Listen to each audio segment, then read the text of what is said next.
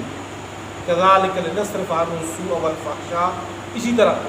ہم نے